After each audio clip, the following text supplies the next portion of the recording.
नमस्कार दोस्तों, आप सभी विद्यार्थियों के लिए लेकर आ चुका हूं मैं कक्षा 11वीं विषय हिंदी का पूरा पेपर त्रैमासिक परीक्षा का। इस पूरे पेपर में दोस्तों आपको मैं त्रैमासिक परीक्षा के सभी प्रश्नों के उत्तर बताऊंगा। याद रखना, ये सभी प्रश्न उत्तर आप लोगों के लिए 100% मोस्ट साबित होंगे। और ये जो पेपर है देख सकते हैं, त्रैमासिक परीक्षा कक्षा 11वीं विषय हिंदी आपके त्रैमासिक सिलेबस पर आधारित है। इस पेपर को आपके लिए मैं बता रहा हूँ। त्रैमासिक परीक्षा 2022-23 एमपी बोर्ड। चलिए दोस्तों स्टार्ट करते हैं बिना देर किए, और चैनल को सब्सक्राइब कर लेना। हमारा टेलीग्राम चैनल जो है उसका नाम है मेंस एजुकेशन। अगर आप टेलीग्राम चैनल ज्वाइन करते हो तो वहाँ पर इस पेपर का पीडीएफ आपको मिल जाएगा। कमेंट करके आप हमें बता दीजिएगा। चलिए स्टार्ट करते हैं बिना देर किए।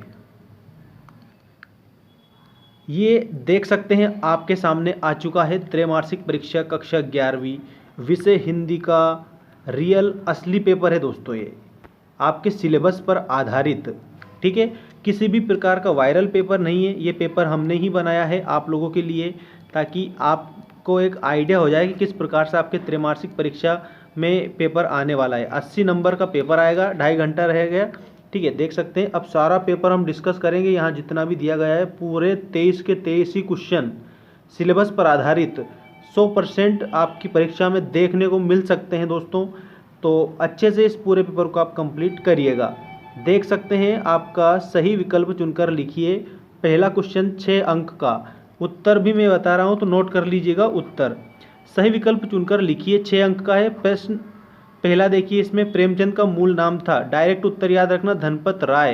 प्रेमचंद का मूल नाम धनपत राय था और 1880 में प्रेमचंद जी का जन्म हुआ था। कहाँ पर हुआ था तो याद रखना, बनारस के लम्ही नामक गांव में हुआ था। शब्द गुण के प्रकार होते हैं। शब्द गुण के कितने प्रकार होते हैं तो उत्तर में बताएंगे। 3 प्रकार होते हैं, ठीक है।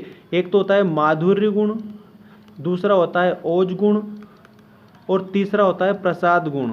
माधुर्य, ओज और प्रसाद, ये शब्द गुण के 3 प्रकार होते हैं। इसके बाद में देखिएगा, जिंदगी नामा किसकी रचना है तो उत्तर में याद रखेंगे कृष्णा सोबती। जिंदगी नामा कृष्णा सोबती की रचना है। बीजक किसका रचना ग्रंथ है तो कबीरदास जी का बीजक रचना ग्रंथ है, जिसमें इनकी 3 रचनाएं आती है। एक तो है साखी, दूसरी है सबद, और उसके बाद में थर्ड इनकी रचना है रमेनी। साखी, सबद, रमेनी, ये किस में आती है तो ये बीजक इनका रचना ग्रंथ है, इसमें आती है। इसके बाद में देखिएगा, विभत्स रस का स्थायी भाव है तो विभत्स रस का स्थायी भाव होता है घृणा, ठीक। वाणी का डिक्टेटर किसे कहा जाता है तो याद रखना, कबीरदास जी को वाणी का डिक्टेटर कहा जाता है, तो इसमें उत्तर करेंगे कबीरदास, ठीक है। अब मैं आपको बता रहा हूँ, रिक्त स्थानों की पूर्ति कीजिए। देखिए 6 अंक के रिक्त स्थान पूरे के पूरे आपको मैं बता रहा हूँ, अच्छे से याद करिएगा इनको। कबीर भक्ति काल की काव्य धारा के कवि हैं तो आप इसमें याद रखेंगे निर्गुण, ठीक है। निर्गुण भक्ति धारा के कवि हैं कबीरदास जी। कबीरदास जी ने ईश्वर के किस रूप की उपासना की है तो निर्गुण निराकार रूप की उपासना की है, ऐसे याद रखना। मीरा की भाषा है तो याद रखना राजस्थानी, राजस्थानी। परमाल रासों की रचना किसकी रचना है, जगनिक की है। ये जगनिक जी ने परमाल रासों की रचना की है। आदिकाल की रचना है ये परमाल रासों। संचारी भावों की संख्या कितनी है तो 33 संचारी भाव पाए जाते हैं, ठीक है। इसके बाद में आश्रय की चेष्टाओं को क्या कहा जाता है तो अनुभाव कहा जाता है, अनुभाव, ठीक। इसके बाद में मासिक वेतन को कहा जाता है पूर्णिमा का चांद कहा जाता है, मतलब पूर्णमासी का चांद, तो पूर्णिमा आप यहाँ पर लिखेंगे, ठीक है। अब सही जोड़ी देखिएगा, सही जोड़ी पूरा उत्तर कंप्लीटली। नमक का दारोगा, ये पहला पाठ है आपका। नमक का दारोगा मुंशी प्रेमचंद जी के द्वारा लिखा गया है। अपू के 2.5 साल, ये सत्यजीत राय जी के द्वारा लिखा गया पाठ है। सत्यजीत राय याद रखेंगे आप इसमें नाम, ठीक है। तो ये से आप जोड़ी याद रखना। हाथ मलना, इसका मतलब होता है पश्चाताप करना। तुम भी आ गए तो इसमें भी शब्द दिया, ये निपात है तो ये निपात आप लिखेंगे। स्वर साम्राज्ञी तो ये लता मंगेशकर जी है। और घूमर नृत्य, तो घूमर नृत्य में आप क्या करेंगे, राजस्थान। घूमर नृत्य राजस्थान का लोक नृत्य है, ऐसे आप इसमें ध्यान देंगे। अब देखिएगा क्वेश्चन नंबर 4 है आपका, ये सत्य असत्य लिखिए। 6 अंक का है दोस्तों, बिल्कुल पूरा पेपर, ठीक। मॉडल पेपर है ये आपकी। एक बात याद रखना, सिलेबस पर आधारित है, आपकी जो किताब है ना उस पर आधारित है। त्रैमासिक परीक्षा में जितना सिलेबस पूछा जाता है उस पर आधारित है। सदुक्कड़ी भाषा का प्रयोग कबीर ने किया। बिल्कुल कबीरदास जी ने सदुक्कड़ी भाषा का प्रयोग किया है। तो ये पहला आप लिखेंगे सत्य। अगला है कठोर वर्णों की आवृत्ति माधुर्य गुण में होती है, ये असत्य है। ठीक है, क्योंकि माधुर्य गुण में तो मधुर वर्णों की आवृत्ति होती है, कठोर वर्णों की नहीं होती है। विभाव दो प्रकार का होता है, ये बिल्कुल सत्य है। विभाव दो ही प्रकार का होता है, आलंबन और उद्दीपन। इसके बाद मुंशी वंशीधर के पिता उन्हें ईमानदारी का पाठ पढ़ाते थे, तो ये बिल्कुल सत्य है। ठीक है, इसके बाद में पाथेर पांचाली फिल्म के लेखक सत्यजीत राय हैं, ये भी आपका सत्य है। और उसके बाद में कोमल शब्द का विलोम कठोर होता है, ये भी आपका सही है, क्योंकि कोमल का उल्टा मतलब विलोम कठोर ही होता है। अब पांचवा क्वेश्चन देखिए, एक शब्द में उत्तर दीजिए। हिंदी साहित्य के प्रारंभिक काल का नाम लिखिए। तो ये यहाँ पर लिख रहा हूँ मैं, आदिकाल। हिंदी साहित्य का जो प्रारंभिक काल होता है उसका नाम है आदिकाल। आदिकाल को वीर गाथा काल के नाम से जाना जाता है, वीर गाथा काल। ठीक है, आदिकाल की जो समय अवधि है वो आचार्य रामचंद्र शुक्ल जी के अनुसार, याद रखना, 1050 से तो 1375 तक। ठीक है, संवत 1050 से 1375 तक ये आदिकाल की समय अवधि है। रीतिकाल की समय अवधि क्या है? तो याद रखना, रीतिकाल की समय अवधि है संवत 1700 से 1900 तक। संवत 1700 से 1900 तक ये रीतिकाल की समय अवधि है। और रीतिकाल को श्रृंगार काल के नाम से भी जाना जाता है। इसके बाद में देखिएगा, अब आपके और भी इसमें जो ऑब्जेक्टिव टाइप क्वेश्चन आपके हैं इसे सारे में बताऊंगा कंप्लीटली आपको। नान भाइयों का मसीहा किसे कहा जाता है? तो उत्तर में लिखना मियाँ नसीरुद्दीन। मियाँ नसीरुद्दीन, इनको नान भाइयों का मसीहा कहा जाता है। शैली की दृष्टि से काव्य के कितने भेद होते हैं? तो याद रखना, शैली की दृष्टि से काव्य के दो भेद होते हैं। पहला तो है प्रबंध काव्य, ठीक है, और दूसरा है मुक्तक काव्य। मुक्तक काव्य, प्रबंध काव्य और मुक्तक काव्य, ये शैली की दृष्टि से काव्य के भेद होते हैं।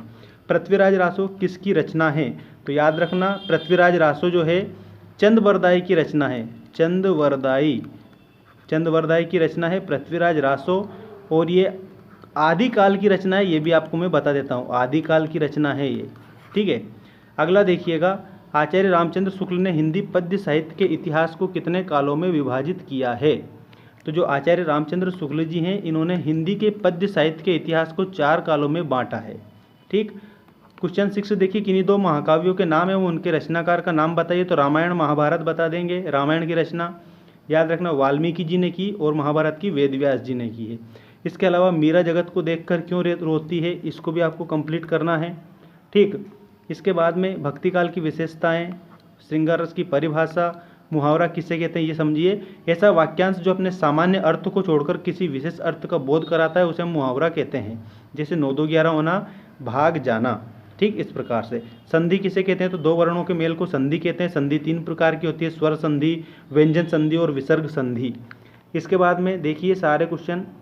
ठीक है, क्वेश्चन नंबर 11, क्वेश्चन नंबर 12, इसी प्रकार से 13 14 15 सारे क्वेश्चन आपको कंप्लीट कर लेने हैं। वीडियो को पॉज करके और इन क्वेश्चनों को लिख लेना और तैयार कर लेना। बिल्कुल मैं 100% गारंटी के साथ कह सकता हूँ, अगर आपने इस पेपर को कंप्लीट कर लिया तो जो आपका 80 नंबर का पेपर है ना, इसमें कम से कम 70 से लेकर के तो 72 नंबर आपके बन जाएंगे 100%, क्योंकि त्रैमासिक सिलेबस पर आधारित है ये।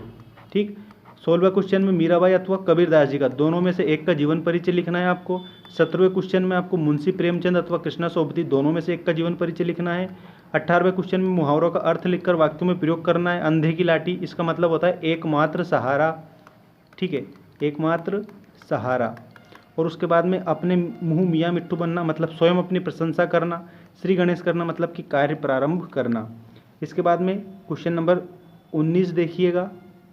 क्वेश्चन नंबर 19 में पद्यांश के संदर्भ प्रसंग सहित व्याख्या करनी है, जिसमें हम तो एक एक करी जाना वाला करेंगे आप। ठीक है, और मेरे तो गिरधर गोपाल मीराबाई वाला है, ये ऊपर वाला जो कबीरदास जी का है। ठीक, इसके बाद में क्वेश्चन नंबर 20 में निम्नलिखित गद्यांश की संदर्भ प्रसंग सहित व्याख्या करेंगे। ये भी 4 अंक का क्वेश्चन है आपका और कहानी से लिया गया है, मतलब कि आपका जो गद्य खंड है उससे। ठीक, तो नमक का दरोगा नामक पाठ से है और ये अपू के 2.5 साल नामक पाठ से अथवा वाला, दोनों कंप्लीट करेंगे। और क्वेश्चन नंबर 21 देखिएगा। क्वेश्चन नंबर 21 में आपको अपठित गद्यांश इसको पूरा पढ़कर, और ये जो प्रश्न है व्यायाम कितने प्रकार का होता है, मानसिक व शारीरिक व्यायाम के अंतर्गत सामान्यतः क्या क्या क्रियाएं समाहित है, शारीरिक व्यायाम मात्र पर ध्यान देने वालों का क्या मुख्य उद्देश्य होता है, और गद्यांश का शीर्षक लिखिए। ये इसको पूरा पढ़ के और बिल्कुल आप आराम से कर सकते हैं कंप्लीट इसको। और 23वां जो क्वेश्चन रहेगा ना, उस 23वें क्वेश्चन में मैंने आप लोगों के लिए इंक्लूड करा है, देखिएगा। स्थानांतरण प्रमाण पत्र प्राप्ति हेतु प्राचार्य महोदय को प्रार्थना पत्र, और परीक्षा में प्रथम श्रेणी में उत्तीर्ण होने पर मित्र को बधाई पत्र। क्वेश्चन नंबर 23 में किसी एक विषय पर निबंध लिखना है, जिसमें पर्यावरण प्रदूषण को इंक्लूड करा है, विद्यार्थी जीवन में अनुशासन का महत्व इसको इंक्लूड करा है, और विज्ञान के बढ़ते चरण इसको इंक्लूड किया है, और कोविड-19 को इंक्लूड किया है। तो इनमें से किसी भी एक का आप लगभग 120 शब्दों से लेकर के तो 150 शब्दों में आप क्या कर सकते हैं, निबंध लिख सकते हैं। ठीक है, शब्द सीमा भली 250 भी कर सकते हैं अगर समय बचे तो, नहीं तो कोई ज़रूरी नहीं है, क्योंकि 4 अंक का है तो 120 इसकी शब्द सीमा रहती है। ठीक है, मिलते हैं नेक्स्ट वीडियो में। ये 11th क्लास का पूरा पेपर मैंने बता दिया है त्रैमासिक परीक्षा के लिए, और आप कमेंट करके ज़रूर बताइए अगर आपको आवश्यकता लग रही है इस पेपर की PDF की, तो ज़रूर बताना।